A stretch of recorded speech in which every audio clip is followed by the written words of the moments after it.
Good morning, good morning, good morning, good morning. Yes, that's na po si Demon.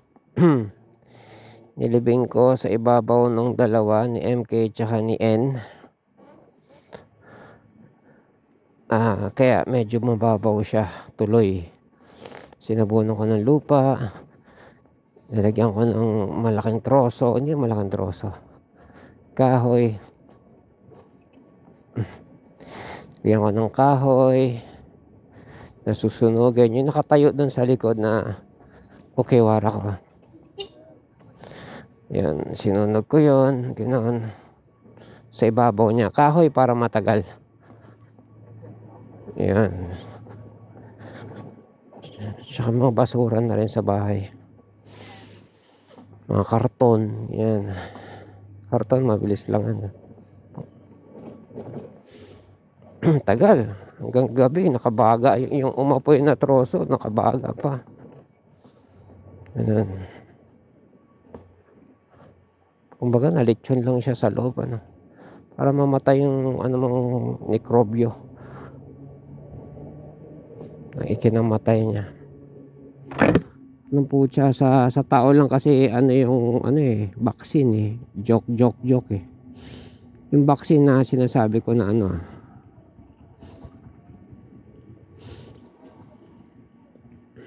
sa tuta, it's the real thing.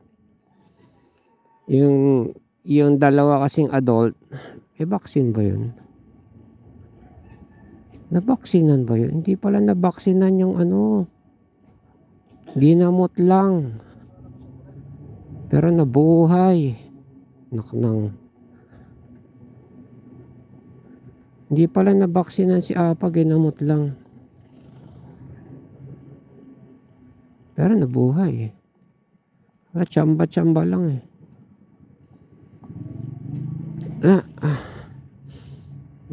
ibang lahi talaga yung Belgian. Madali matigok. Kailangan kompleto mo na injection.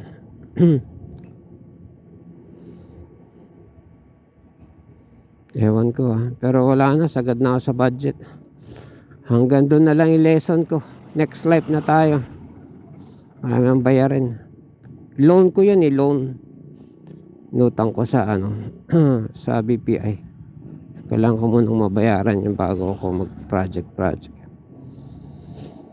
Next project ulit. Yung mga loan yan, ilang years to pay yun. Actually yung ko tong keso 9K na lang.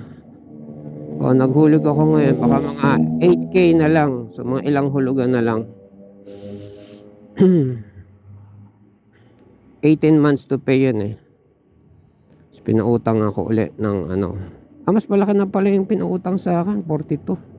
Si unang utang ko 30. Patapos na.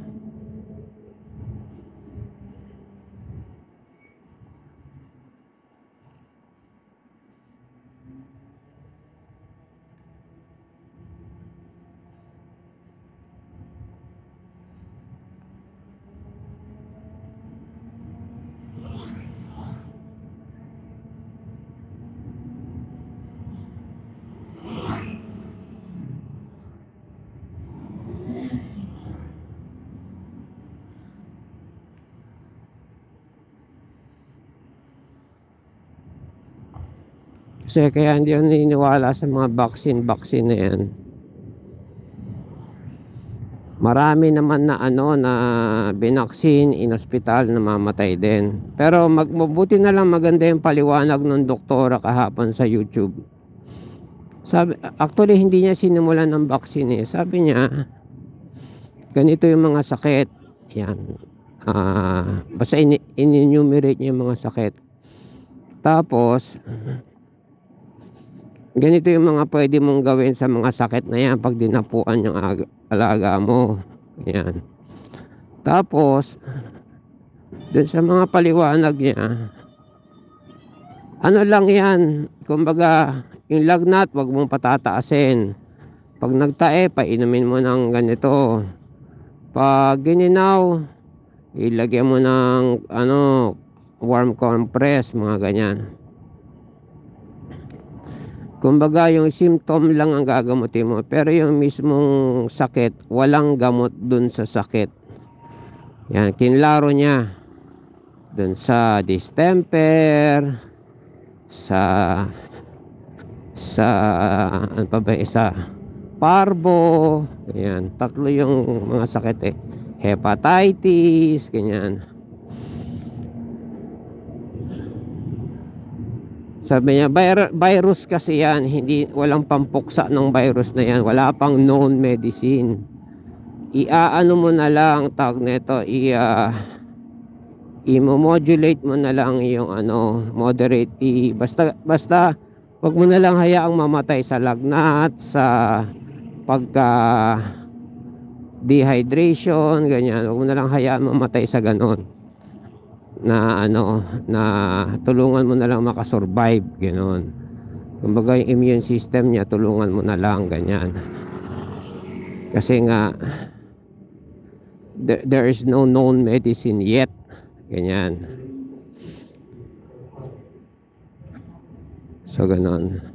Ngayon, at the end of the video, sa kanya pinaliwanag, knowing all these, na kung saan siya nahahawa, kung ano yung mga sakit, paano i-alleviate yung pain, may pain din syempre yung aso, no, kawawa din, kung paano pababayan lagnat, etc.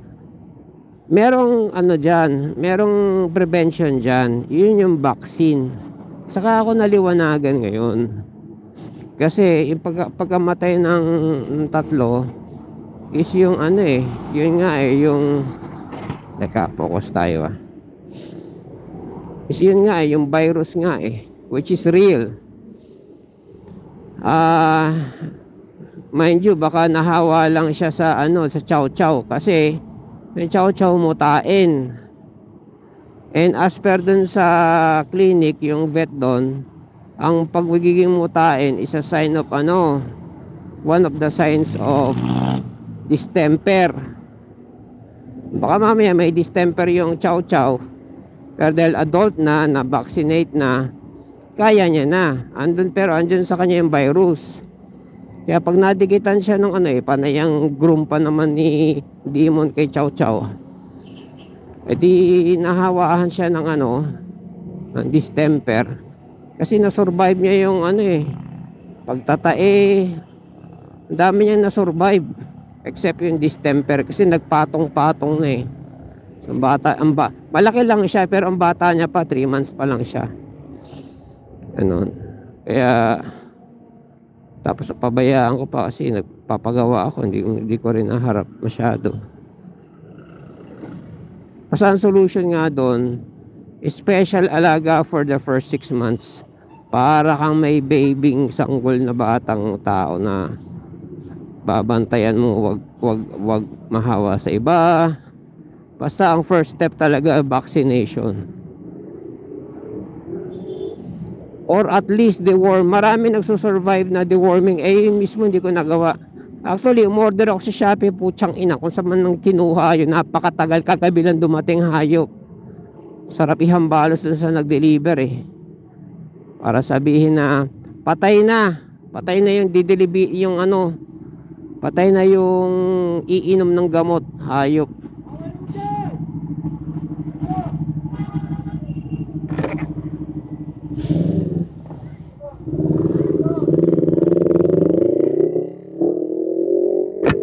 Patay na yung iinom ng gamot.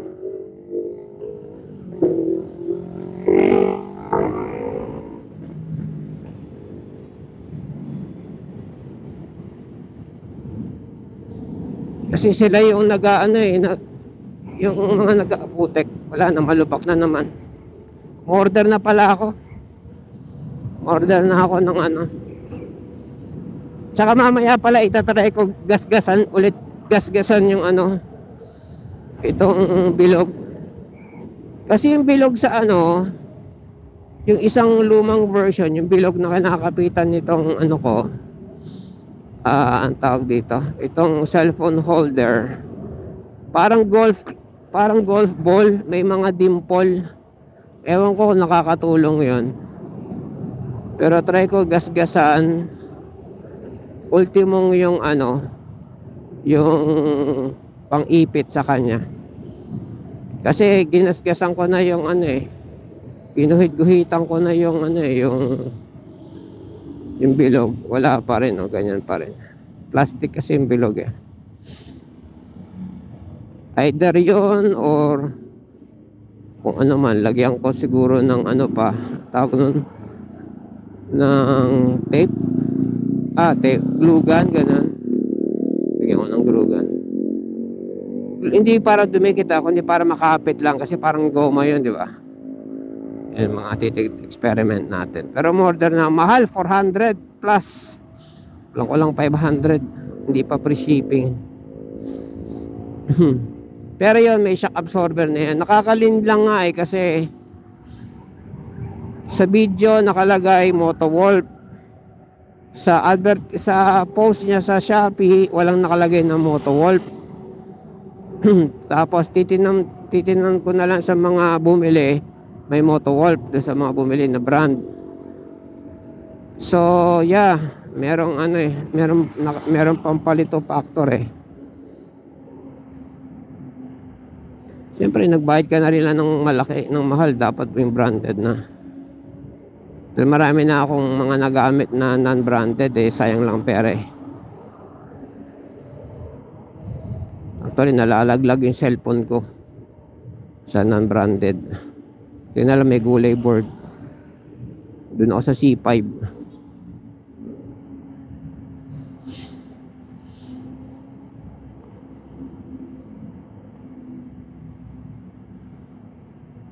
Yung Motowolf na pala yun, kulang lang sa higpit. Kasi marami na ako mga natry na cellphone holder. Iba yung quality ng Motowolf, maganda.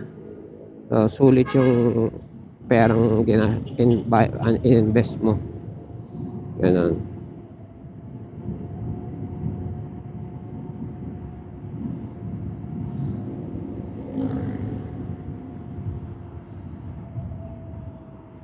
Yung mga nagte-test speed sa ano, sa anong tawag sa lugar na yan, sa Salt Lake yon, di ba? Mga nakaka-reach ng mga 1,000 kilometers, ganun ano. No, parang jet na yun, no?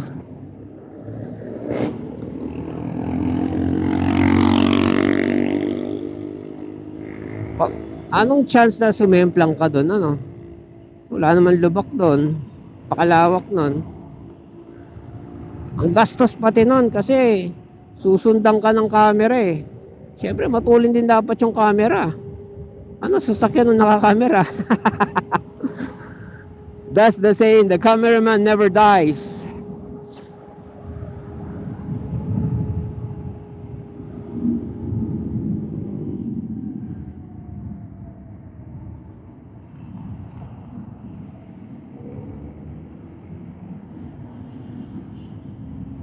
Pa tayo.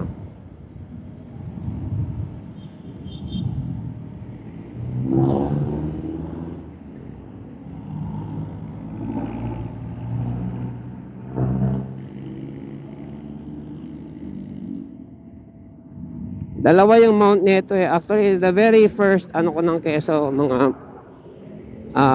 upload ko ng keso is ganito eh. Dito sa left mount. Dinalawa ko lang siya. Kasi yung isa pang speedometer. Yung isa pwedeng pang waist, ganyan. Sa kanan. Yan, yung sa kaliwa nito, Motowolf. Stainless yung mga tornilyo. Yung sa kanan, hindi Motowolf. Kita mo yan, oh. Laki ng pihit, di ba? Kung hindi ka nag-iingat.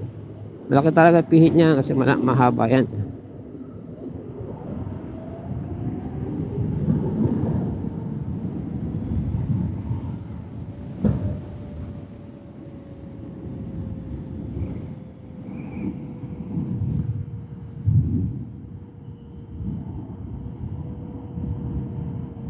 Alam ko dati dito ako nag-speed test eh.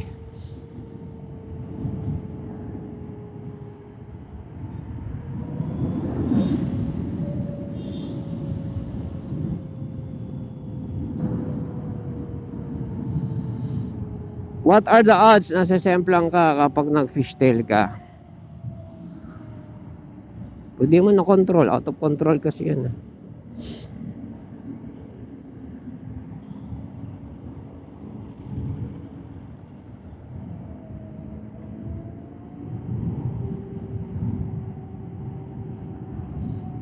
Ganda umuwi, di ba? Pag maaga pa.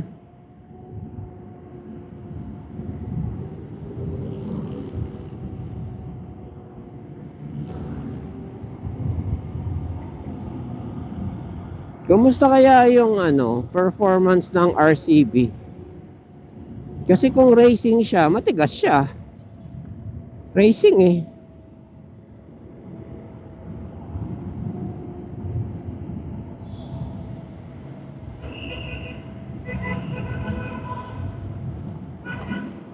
Meron pang isang mamahalin na suspension eh. Pang motor eh. Mas mahal yon sa RCB. Laging ginagaya yun eh. Laging yun eh. Ginagawa ng Japex. Lutang ko brand. Yun, nasa 50, 60, 80, 70, ganyan. Ang RCB kasi, yung huling canvas ko sa likod, 13.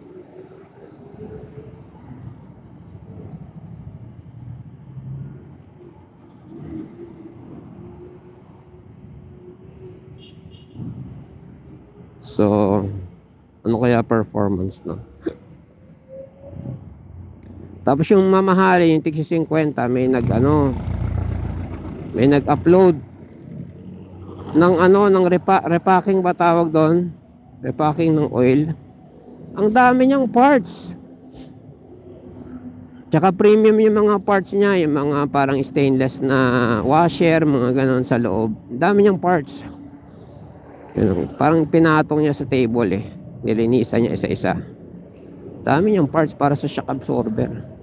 No wonder mahal siya. Tapos yun nga, kita mo talaga premium yung quality premium quality yung yung material ginamit. Kaya siya mahal. Nakakabit sa akin Motaro, going to assume na yun na yung brand niya.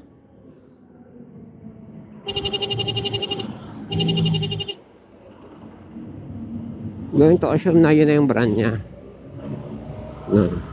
Kasi kung magandang brand pala ang Motaro, tapos copy lang pala yung bili ko, o dapat may dating pa rin yung performance nitong Motaro na to. Hindi ko pa nag-google eh. Sa ko pa lang siya nakita sa YouTube. Mga nagre-review. YouTube review yun eh.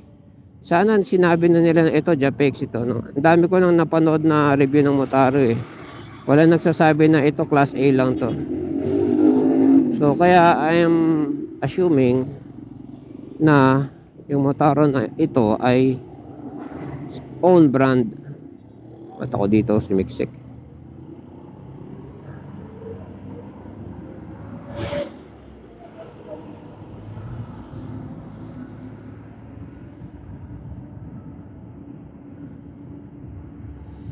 Kagandahan niya itong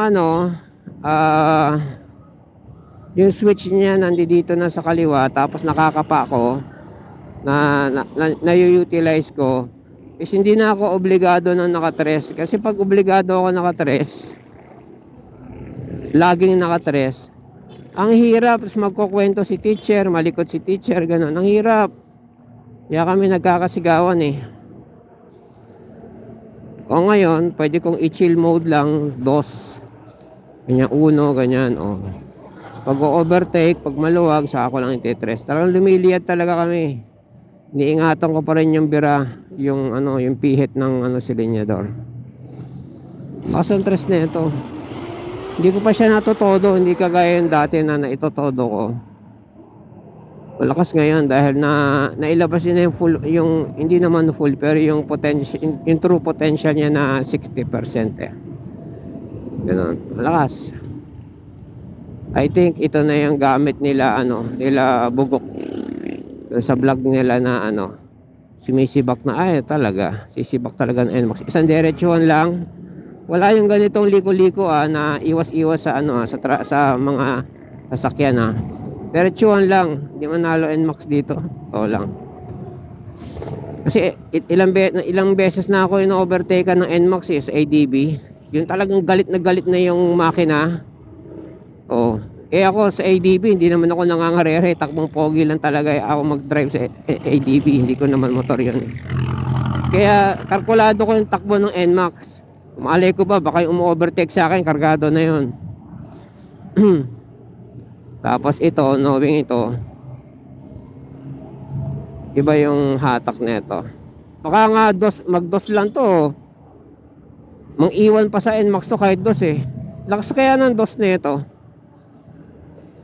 Tapos syempre, pag karera, tres na. Dun sa vlog, 4. Iwan talaga yun. Hindi ko alam anong 4 na yun Parang wala yata limit yun. Kaya lang, delicate, may masusunog ka. Yun ang ano ko doon. Baka masunog mo yung hub or something. 4.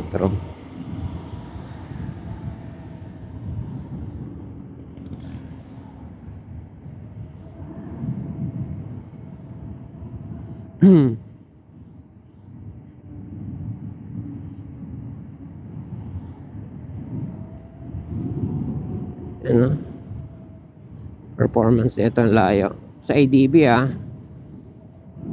ADB.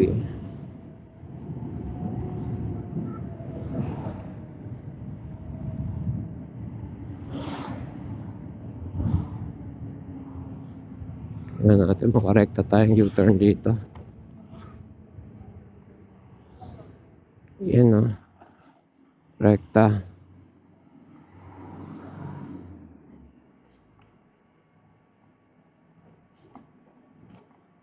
Aga ko nakauwi Yung relo ko mali yung oras. Palitin na rin battery.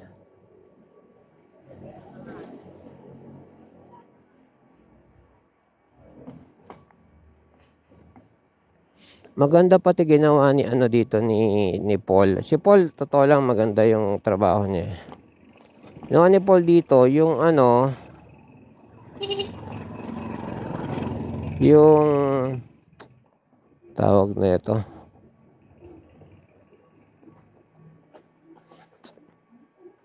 Controller, yung part na umiinit yung likuran ng controller, yung metal part niya.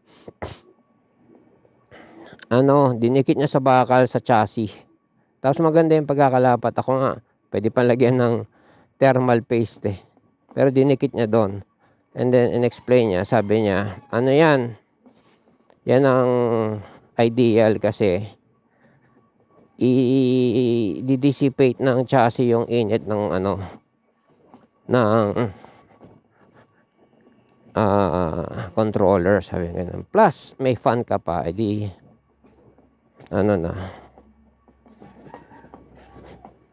yung fan mo ang additional na sa kanya.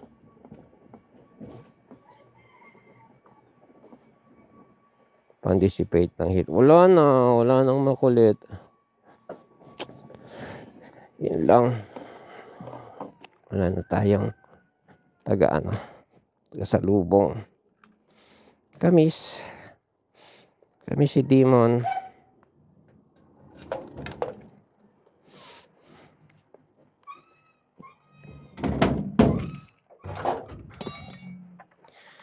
Project tayo today.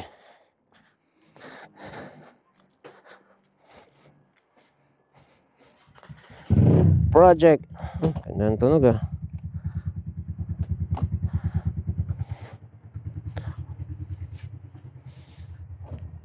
project kabit ilaw sa likod. So ni teacher magkailaw sa likod. Uy, 81. Out of 80s. Humataw ako Pero that's it, pansit. Pakilala ko sa inyo si Apa. Punta natin si Apa. Wag mag-iingay. Next time na pag maliwanag. See you later. Bye.